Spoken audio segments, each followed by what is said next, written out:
বিসমিল্লাহির রহমানির রহিম। আসসালামু আলাইকুম এভরিওয়ান। আজ আপনাদের জন্য নিয়ে এসেছি খুবই লোভনীয় রেসিপি, লইট্টা শুটকি ভুনা।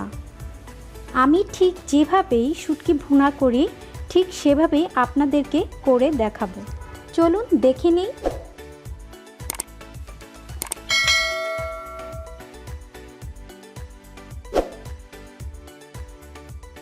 এখানে আমি 5টি লইট্টা শুটকি নিয়েছি। শুটকিটা আমি মাথা, লেজ, সাইডের পাখনা এগুলো খুব ভালোভাবে কেটে ছোট টুকরো করে নিব। শুটকিটা আমি ছোট টুকরো করে কেটে নিয়েছি। এখন আমি ফুটন্ত গরম পানি দিয়ে শুটকিটা ভিজিয়ে রাখব। আমি গরম পানিতে শুটকিটা 20 থেকে 25 মিনিটের মতো ভিজিয়ে রাখব। শুটকি রান্নার জন্য এখানে আমি 1 কাপ পেঁয়াজ কুচি করে কেটে নিয়েছি। 1 টেবিল চামচ মরিচ গুঁড়ো। মরিচ গুঁড়োটা আমি একটু বেশি করে দিব, কারণ শুটকি ভুনা একটু ঝালঝাল খেতে খুবই টেস্টি হয়। আর নিয়েছি 1 চা চামচ হলুদ গুঁড়ো, নিয়েছি 1 চা চামচ রসুন বাটা, 1 চা চামচ আদা বাটা, নিয়েছি 2 টেবিল চামচ রসুন কুচি, নিয়েছি টমেটো, একটা টমেটোর অর্ধেকটা আমি নিয়েছি। টমেটোটা আপনারা স্কিপও করতে পারেন, এটা না দিলেও অনেক মজা হয়, কিন্তু আমি এটা দিব। আমি সবসময় টমেটোটা দিয়ে শুটকিটা ভুনা করি, আমার কাছে অনেক টেস্টি মনে হয়। আর নিয়েছি আমি 6টি আস্ত কাঁচা মরিচ আর 3টি শুকনো মরিচ। 25 মিনিট আমি শুটকিটা গরম পানিতে খুব ভালোভাবে ভিজিয়ে রেখেছি। তারপর আমি এটা খুব ভালোভাবে পানি দিয়ে এটা ধুয়ে নিয়েছি। দেখেন এখন শুটকিটা কালারই চেঞ্জ হয়ে গিয়েছে, একদম পরিষ্কার হয়ে গিয়েছে। এখন আমি শুটকিটা রান্না করব। একটা প্যানে আমি 1/2 কাপ সয়াবিন তেল দিয়েছি। তেলটা যখন একটু গরম হবে আমি 1 কাপ পেঁয়াজ কুচি দিয়ে দিব। পেঁয়াজ দিয়ে আমি আস্ত 3টা শুকনো মরিচ দিয়ে পেঁয়াজটা একটু ভেজে নিব। আর শুটকি রান্নার ক্ষেত্রে তেলের পরিমাণটা একটু বেশি থাকে।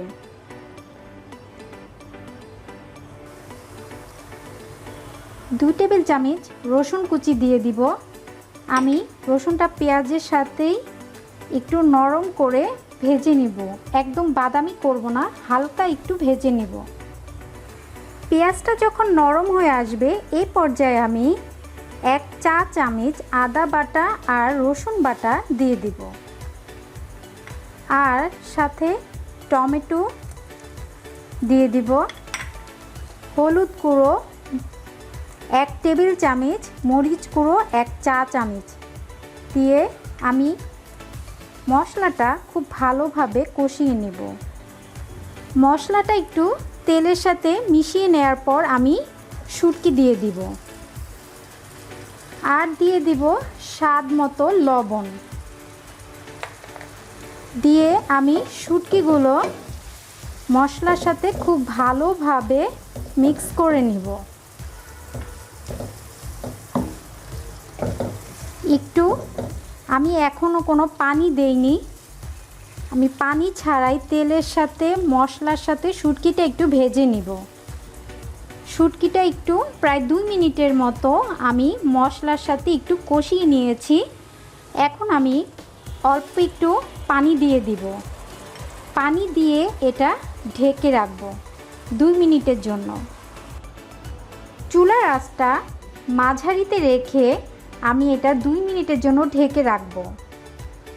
ফিরে এলাম 2 মিনিট পর। শুটকি রান্না একদম শেষ।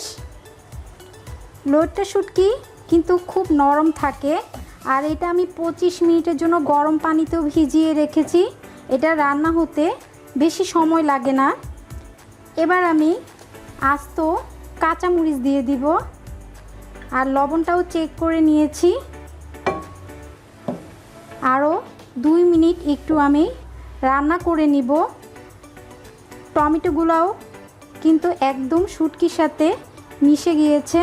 আমি শুটকিটা একটু চামচ দিয়ে একটু ভেঙে দিচ্ছি।